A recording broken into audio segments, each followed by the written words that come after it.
Hello there, ladies and gentlemen, gamer boys and gamer girls. Welcome back to the Escape Pod. We are slowly slipping out from winter, but we are not quite there yet. We still have February to go, and there is no better way to start than to evaluate the February humble choice. Just as before, we have spent 3 to 4 hours with each game just to give you a really clear picture of your choices so you can make an educated choice. So please fasten your seatbelts, buckle up, it's about to go down.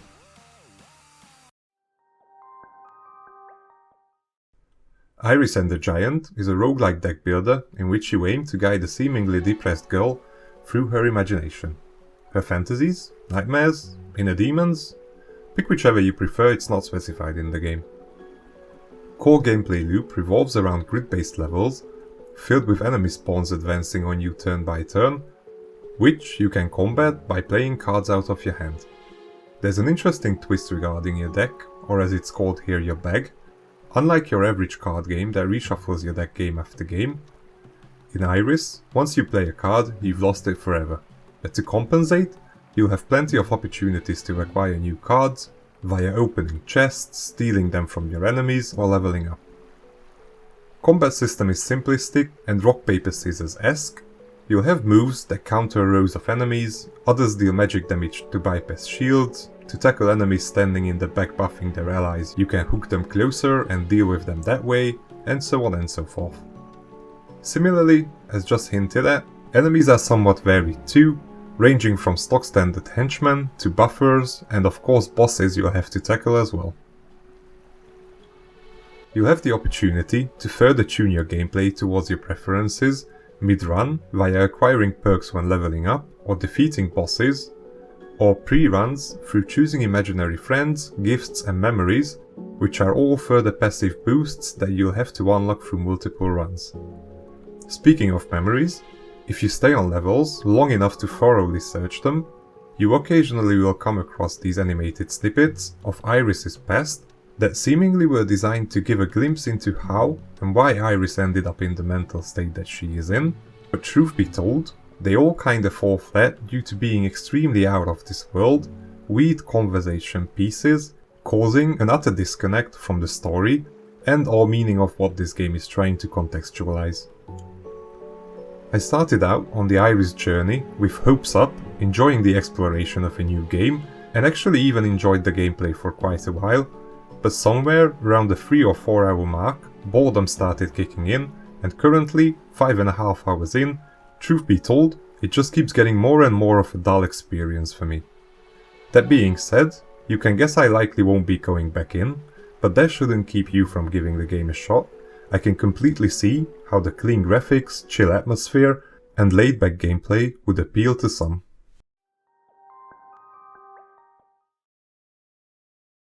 Endless Space 2. Endless Space 2 is a 4X game. For those who haven't heard about this genre, it means explore, expand, exploit, exterminate. The game itself has been a pleasant experience so far, but I can't say whether it is better than the prequel. In the first game, you could love a faction to death and keep using them over and over for days on end, but in this one you're more inclined to try each and every faction in order to keep the novelty going. Games feel like they last much longer in this sequel, and there seems to be a strong bias toward the conquest victory, regardless of the faction. The other forms of victory in my point of view are unrewarding and a bit tedious to achieve. The AI isn't amazing on normal, and on higher difficulties it felt like they are not better in tactics but in cheating. In this game diplomacy kind of sucks and the resources are pretty much impossible to trade in this sequel, which means you're better off just rushing towards the planets with the resources you need and conquer them. Alliances are easy to make, but it feels like going solo is the best way to play. The game's user interface is the definition of a job well done. You can easily maneuver between them and you can spot every detail and every info you need. You may feel lost first, but the quick help bar that is present in every game when isn't turned off will help you immensely until you learn where to find and what. The only sad part for me in this game are the fights themselves. I know that the 4X games usually don't invest that much in the actual combat system, but since one of my favorite 4X RTS sci-fi game is Scenes of a Solar Empire Rebellion, which has a very nice real-time strategy combat system, I kinda miss this part immensely. Although I have to say, watching the combat itself gives me great joy. Overall, I would strongly suggest picking this one. For all the 4X lovers out there, this is a must-have game. Truths and a desire to heal the galaxy. Everything begins with fire. But we will not let everything end with fire.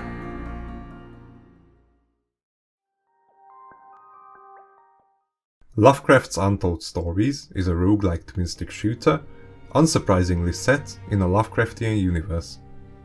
You'll start out playing as a former detective following a mysterious message from a mentor/father figure of your past, but soon you'll find yourself buried deep among cultists, monsters and old gods. Core gameplay follows a pattern well known from the likes of Binding of Isaac, Moonlighter and many others. You'll explore a procedurally generated dungeon, room by room, some of them containing events, others mobs to fight through. Latter, in my opinion, is to be considered low-rolling, as the combat is by far the weakest aspect of this title, throwing varying amounts of monsters at you that are basically reskins of a few core types, but never really mixing up the formula. This also includes your playable character. At the 5th hour mark, I'm still running around with the same 2 guns as I was after the first. This could of course be remedied partially by playing the other characters you unlock, like the Doctor or the Witch, but for that you have to start a fresh run, so I wouldn't really call that a solution either. Contrary to the dark combat though, is the investigation aspect of Untold Stories, which I found way more interesting. As you go through the various levels, you'll find plenty of interactable objects, more often than not with interesting descriptions, or puzzles to solve, thus unlocking secret areas. Speaking of which, every level also contains secret rooms to find. Beyond the current run you're playing, you'll be working towards gathering information on the 5 old gods of the Lovecraftian universe to be able to face them in combat without going insane. What this effectively boils down to is you'll be hunting certain items that can only be found in specific places with specific characters, thus at the end of the day you'll be farming, but it's at least coated in sugar. Another big thumbs up is the ability to fast travel between already discovered rooms. I find it completely unreasonable from games of this genre to force the player to run back and forth between different ends of the map if they want to return to that one specific room they left at the start. Luckily, Untold Stories wants none of that bullshit and allows you to freely teleport wherever you wish as long as you're not in combat. All in all, Untold Stories at its core is a slower, interesting, different approach to the roguelike genre, placing more emphasis on the discovery aspect than on combat. Unfortunately, it seems the further you get, the more this shifts back towards fighting, which makes me feel I probably won't be returning to this title, but I would still recommend you give it a shot and see for yourself.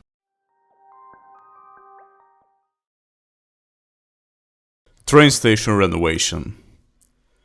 It seems like whenever there's a simulation game, it ends up in my hands. Sadly, most of the time, it ends up being a bad game and usually it frustrates me the hell out.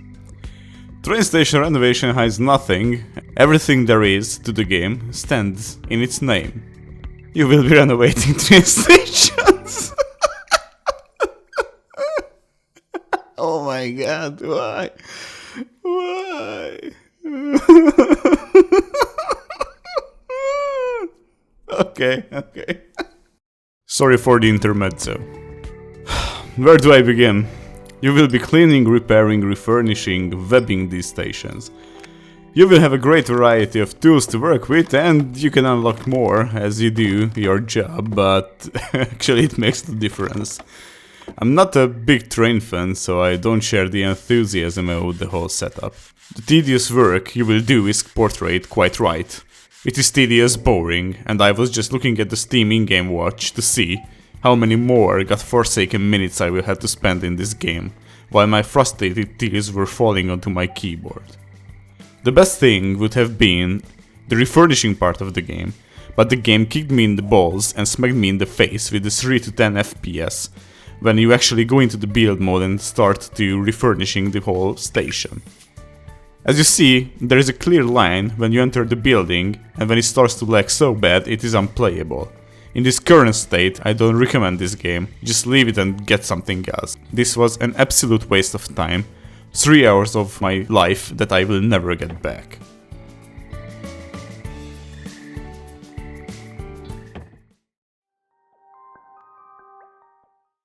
Moving Out is a couch co-op party game.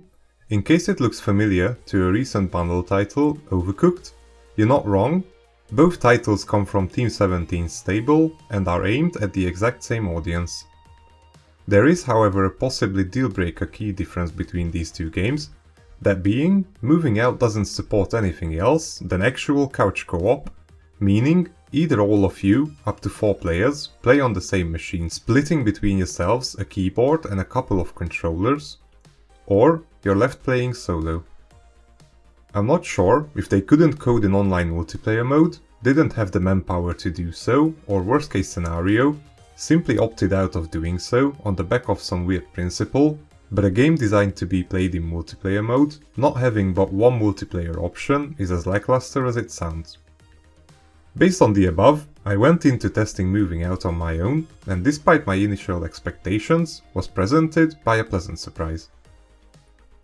Core gameplay revolves around a moving company. You'll help people moving out of their current apartment or office by grabbing any and everything they want moved and throwing it in the back of your lorry. When I say throwing it, I literally mean you're more than welcome to do so. Most of the time, you're absolutely under no obligation to preserve the condition of any item that is to be moved, or, for that matter, the place you are moving them out of. If you see fit, jumping through or throwing things through windows is a perfectly viable option, as long as that's what you need to do to achieve the best times on each level.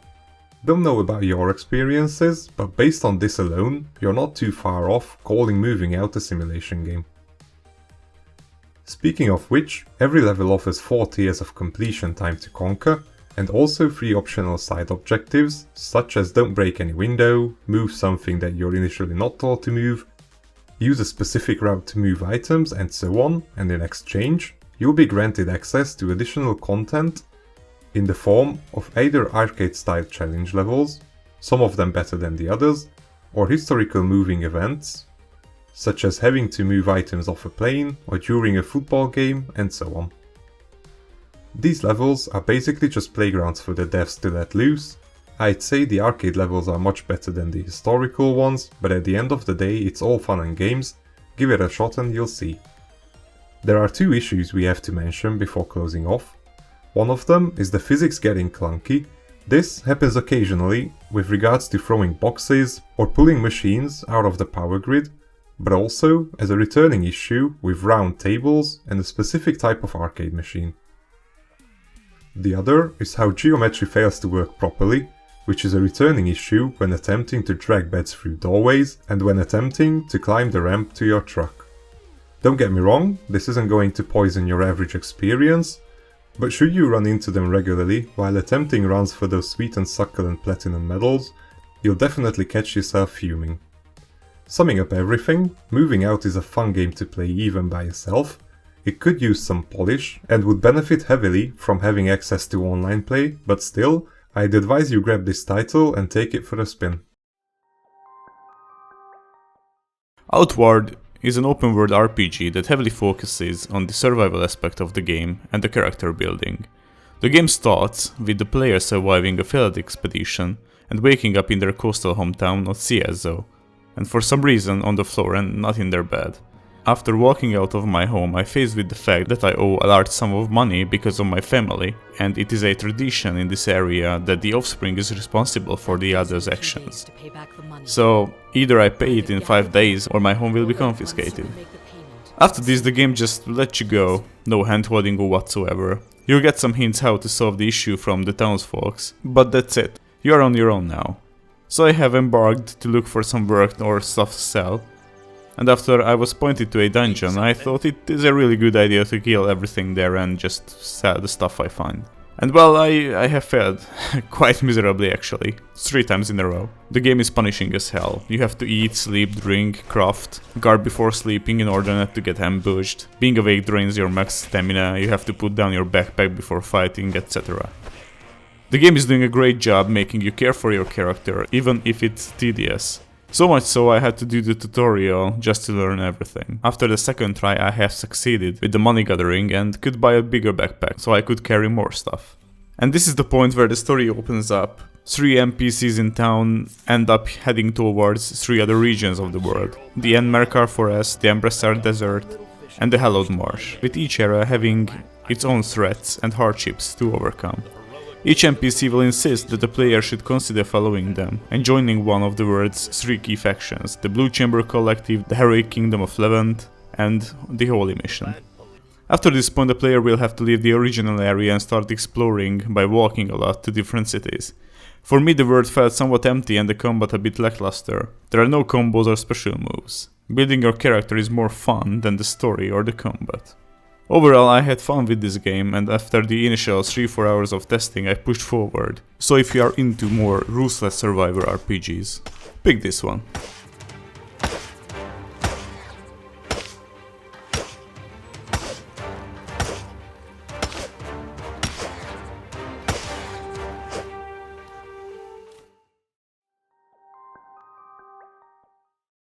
Have you ever felt lost playing a Metroid game like Hollow Knight?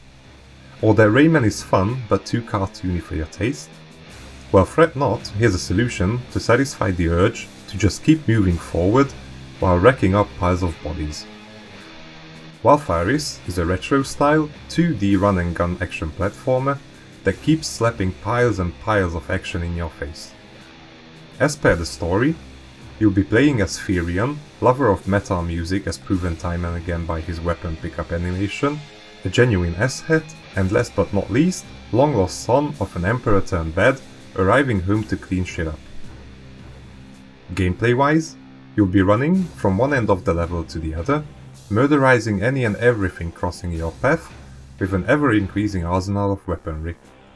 Alternatively, if your preference would be quality over quantity, fear not, you'll have the option to upgrade the ones you enjoy the most whenever you come across a checkpoint, which leads me on to an interesting risk-reward minigame.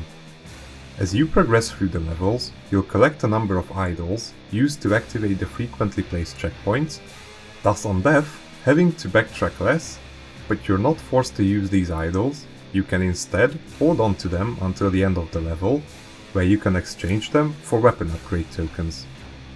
Obviously, as a newcomer, you'll trend towards safekeeping your progress via checkpoints, but if you're up for reruns of the game, you can play riskier and enjoy a number of better upgraded weapons. Just as the checkpoints are frequent enough, genuinely, the pacing of the game is well tuned as well. Levels felt just about long enough for you not to get bored of the scenery, and the enemy rotation is also managed well. While I wouldn't say the quality of the pixel art in Valfaris is outstanding, we've seen many better detailed and more enjoyable entries to this competition just looking at past month's bundles. The color scheme and the contrast used by the artists really pops. Unfortunately, same can't be said about the sounds, which are forgettable, and the music, which is a constant stream of heavy metal. Obviously, if that's your jam, you're going to love it, but for me, I simply muted it after the first hour and played my own soundtrack over the game. Sadly, same goes for the story and dialogue of the game. Although you can just turn these off, I pretty much skipped acknowledging their existence after the first 10 corny conversations. Luckily, the core gameplay is strong enough to carry both of these shortcomings on its back easily. Don't let any of the bad things said deter you though. After a long, tiring day of work, Valfaris is an ideal candidate to boot up, turn your brain off, and just maul down throngs of pixelated bad guys coming at you. Trine 4. Before Trine 4, I have never played any of the Trine games, and wow, I can't believe I have missed this game series. After the first 5 minutes I was hooked. When I was a kid, one of my first games was The Lost Vikings, and it is very similar to it. This game is a beautiful, kind-hearted fantasy puzzle platformer. And this game is a gem, and a big surprise for me. In this game, a trio of heroes are following an errant prince through storybook fantasy landscapes, solving puzzles and platforming challenges as they go. I found the puzzles to be fairly easy, but there were still several that had me scratching my head for a while. The emphasis on this game seems to be traversing levels fairly quickly with only a few real stumpers. The characters are well written, the narrator is funny, and the game is just wholesome. Every character has different abilities and different skills you can upgrade, so you can solve puzzles in a multitude of ways. Although I have to admit, sometimes fiddling with jumps and no-clipping are the most easy way to solve puzzles. The combat in this game isn't a hard challenge, and I would say it is rather easy, but still a nice touch to the game itself. Trine 4 is a great choice for anyone who likes a good dose of puzzles, and I am so glad that I found it. For me, it is a must-have.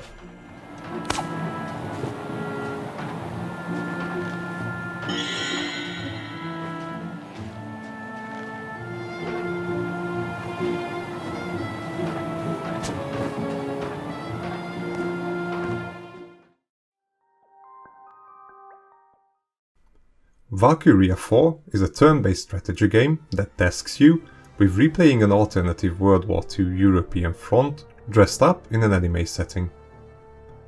Now there are many elements of the previous statement that would instantly turn people away, but probably the biggest one is the anime aesthetic and what it brings with it. Personally, I don't have anything against this genre, but I can appreciate people having a hard time digesting either the art direction, although the added layer of stylization of giving the game a hand-drawn vibe, I'd wager is objectively cool, which admittedly it also has to be to counterbalance the horrible quality of facial expressions that I find baffling, or the amount of storytelling and cutscenes this brings. And if there's anything Valkyria goes hard on, then that's the amount of storytelling and cutscenes it delivers. You're quite literally going to spend the same amount of time watching interactions play out between characters as you're going to spend playing maps. Now regarding the turn-based strategy part, people, for some reason, love comparing Valkyria to XCOM, dropping lines such as, "I could be playing XCOM right now, why am I playing this?" which completely baffles me. While these two games do come from the same genuine genre, thus there are some obviously similar concepts, for example leading a squad of soldiers, having a base where in between missions you'll upgrade your lads and lasses. There are huge differences between the two as well. First of all, the perspective, obviously. Instead of a top-down view, you'll be leading from a third-person perspective, which lends a much more immersive experience. Albeit, I wish my immersion would be broken by indications of my own and enemies' movement and attack range indicators, but for some reason, Valkyria seems to deny the player this information. Second in line is how Valkyria sacks all the randomly generated, blank tools that similar games offer and instead replaces your roster with soldiers that have background stories, relationships with one another, different quirks and preferences when it comes to being paired up with others, which I also found to be a compelling argument towards playing this game.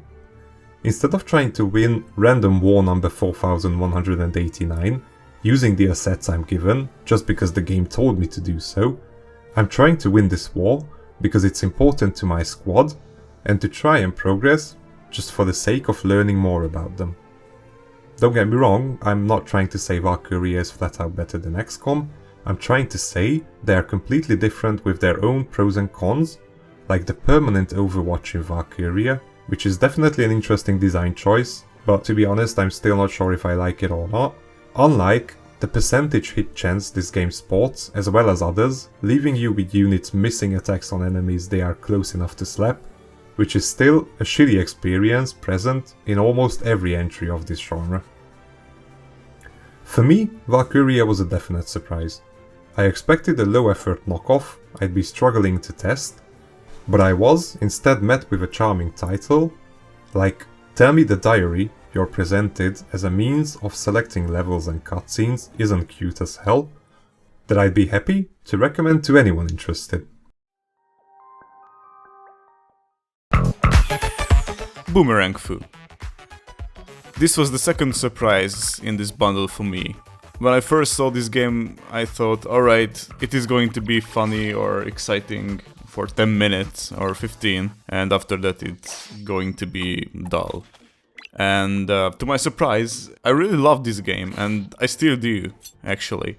Obviously, when I was first testing it, I did it by myself against AI opponents, because the game sadly doesn't support online lobbies, so you can't join in a random game. So I played with the AI opponents, and I had fun. And I switched on the really hard mode, and they kicked my ass, so I immediately started to learn more and more about the game. So just to cover the bases, you are a vegetable or a sushi or some fruit with a boomerang, and in different game modes you will have to either be the last one standing, kill everyone, or just keep the golden boomerang with you for a certain amount of time in order to win. And it's funny as hell. You get power-ups, you can blow the opponents up, you can freeze them, you can go camo and just be a tree to surprise the enemy and kill them from behind. So after the initial first hour, I asked my SO to play with me on the couch, and this is where the real fun began. We had the time of our lives. We spent the entire evening just throwing boomerangs and killing each other and the AI opponents. So it's a really good game. I can only suggest it if you have somebody to play with on the couch, because it only supports local co-op or local PvP, or maybe you can try out the remote play, although it didn't work for me. Overall, it's a blast. If I were in your place, I would definitely choose this one.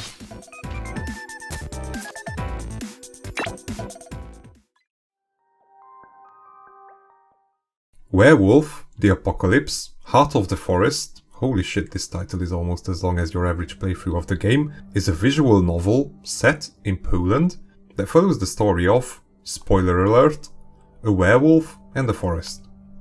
Core gameplay will revolve around reading through the story of Maya, a young American girl of Polish heritage, which leads us to my first gripe with the game. There's absolutely no voiceover in Werewolf. You'll be presented pages after pages of text to read through, which I wish was instead presented in audio form, as I suspect that would be a much more pleasant experience, almost as an interactive audiobook.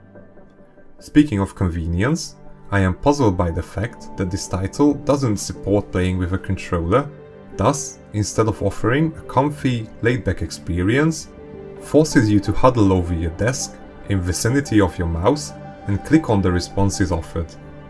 On a positive note though, while there are no dubs and pretty much no background music either, the background ambience in its place is almost always spot on, conveying the exact mood of the events you're reading about.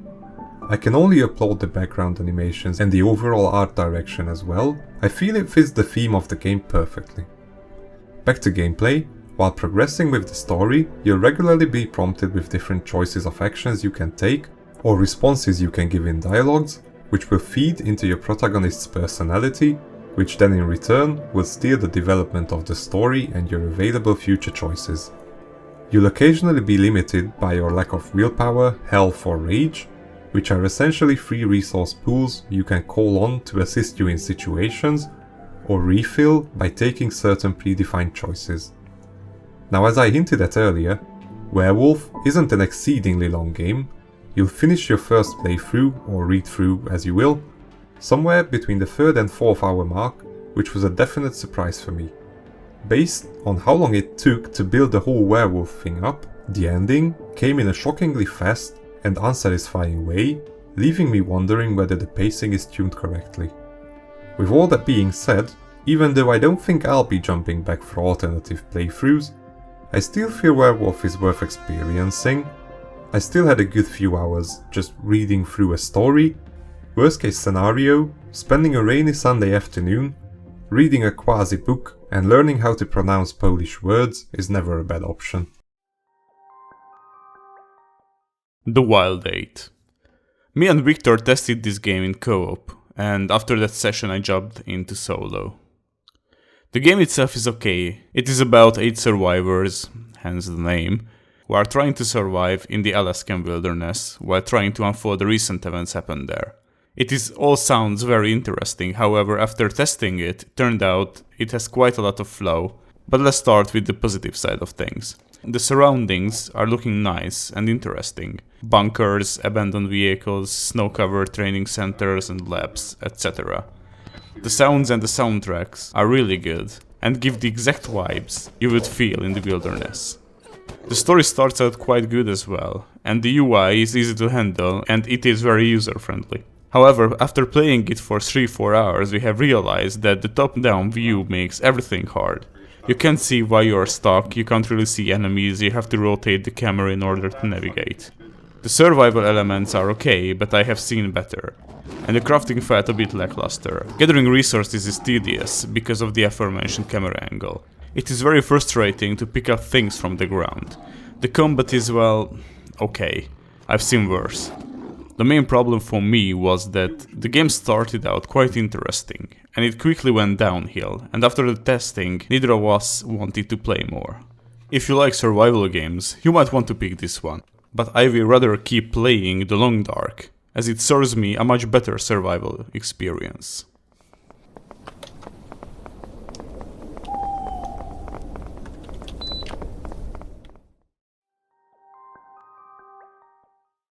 So how does all of this add up for this month's bundle?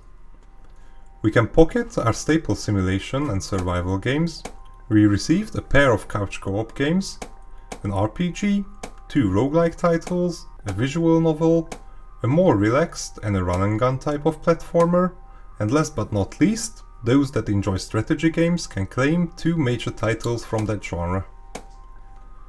Top end of the package, in our opinion at least, was Boomerang Fu, Endless Space, Trine, Valkyria, Valfaris and Moving Out, while the only entry lagging behind is Train Station Renovation due to its optimization issues. This leaves us with a total of 5 solid entries in the middle of the pack, generating a solid 29 points out of the maximum 36. We're happy to see the monthly quality doesn't seem to be dropping lately.